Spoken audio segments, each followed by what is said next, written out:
When it comes to the climate crisis, and especially extreme weather and storms, farmers along the western seaboard are dealing with it first and foremost.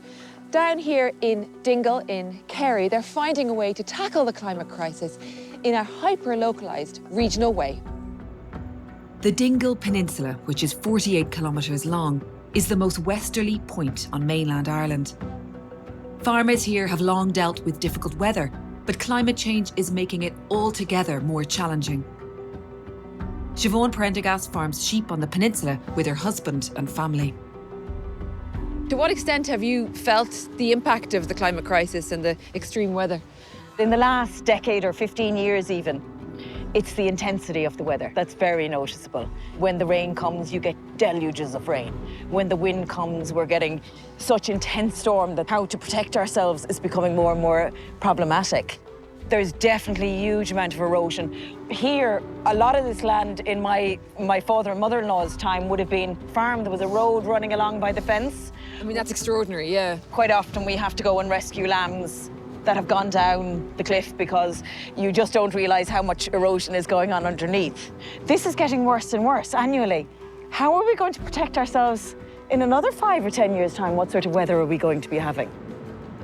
Because they're now dealing with extreme weather events, farmers here like Siobhan have looked at how they can reduce their emissions. Definitely with climate change, we're really having to rethink. We've done a number of things in the farm. We've actually reduced our stocking levels by over 30%. And what we're trying to do is low-intensity farming. So it means that we have less fertiliser, less feed, there's less tractor use. And we have found that what we need to do is have more value per animal. So we've moved into Belclare sheep, who are a very prolific breed. So it means the value for each animal that we have is much greater than it would have been. It's more than 50%. It's probably more like 60% greater per animal than what we would have had with the hill sheep. Siobhan is one of over 100 farmers who are involved in a community workspace called the Dingle Hub. It's helping farmers to improve the environmental sustainability of their businesses. When you look at climate change, you can look at the big picture and go, well, what am I going to do? I'm only one small little person. But what we're trying to do here in the peninsula is look at it locally so that we can work together to try and do something for our particular area and for the different things that we're dealing with here.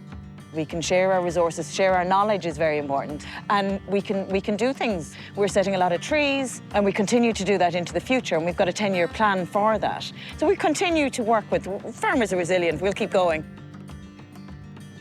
Dinny Galvin is a dairy and sheep farmer on the southern side of the peninsula. He's noticed how the climate and biodiversity crises have changed things. How long have you been farming here? I've been farming since '87. I was 16, my dad passed away at the time, so all of a sudden I took over, you know. Yeah, it's very young to start. A young age, Yeah. yeah, indeed, yeah. Yeah. There was about 30 ewes Right. and 8 dairy cows. 8. 8 dairy cows, yeah. A wheelbarrow and a pike and a shovel, and that was it. Different times. Different times, indeed, yeah. And how many animals do you have now? 60 dairy cows there right now. There's almost 100 animals on the farm, about 150 sheep as well. And when it comes to the nature crisis, the climate crisis, in that same period, how do you feel things have changed? Yeah, there's definitely climate change. I can see that. We see wild roses budding out in October. It just got so wet and so mild in October. We see swans coming onto the farm, which I've never seen in my youth. This far west to see swans is very unusual. And the bees would be the big thing with me. You'd see wild bees hanging from the eaves of the houses and that. I haven't seen that in the most of 20 years now. And what about the extremity of weather? It's unbelievable, yeah. We've seen quite extremes. 12 and 13, we've seen the wettest summers we've ever seen. To the point that you couldn't even cut the silage, you know, for the animals for the winter. So things are changing, definitely changing. When he's not farming, Dinny works at the Dingle Hub as their energy and agricultural liaison officer. He's working with farmers here to help them become more energy efficient. I have an app on my phone. I can see exactly what it's costing me to milk the cows, heat the water, do everything on the farm. And one of the studies was a survey of 100 dairy farmers, and we found we were using €1 million worth of ag diesel in a 12-month period. That was frightening. So that is helping us look at AD, anaerobic digestion, where we could convert grass and slurry with more so slurry for fuel. A critical role of the Dingle Hub is to support farmers here to design their own ways to deal with the impacts of climate change. If you lose the connection the farmers have with food producing and the land, it's not as simple as put on a pair of wellies and go out and I'm going to be a mountain sheep farmer and I'm going to be a dairy farmer. Things need to be handed from generation to generation. You're learning forever. I don't know it all. I'm 37 years at it. The Dingle Hub is based in Dingle town, and it's a place where farmers can meet and discuss projects.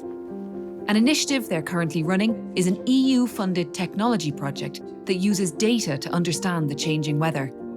They're also looking at how farmers can explore agri-tourism opportunities. Deirdre de Valish is the manager of the hub. What kind of projects have you run with the farmers here on the peninsula? So we're taking a look at weather stations on 30 farms. It's an EU project called the Plutus Project, and that's brought together farmers to see how they can make decisions based on data coming from sensors. But it's also looking at exploring diversification opportunities. How do we share or increase the value of that produce on the peninsula, and looking at farming in a sustainable way and an economically viable way. The hub has reached out to the farming community, and if we can progress the area and progress the food, it's all helping us make better decisions. There's also an urgency about the action, isn't there? It can't take too long because we just don't have the time. Oh, absolutely. But I think where the addition of the hub comes in, it means that we can move faster, we can move quicker, we move together. And it's also opening our eyes to what we can do and what will work for us locally. And I think that's where the key is, that we can actually make a huge difference by working together in our small local area, using what we have here and the hub as our focal point.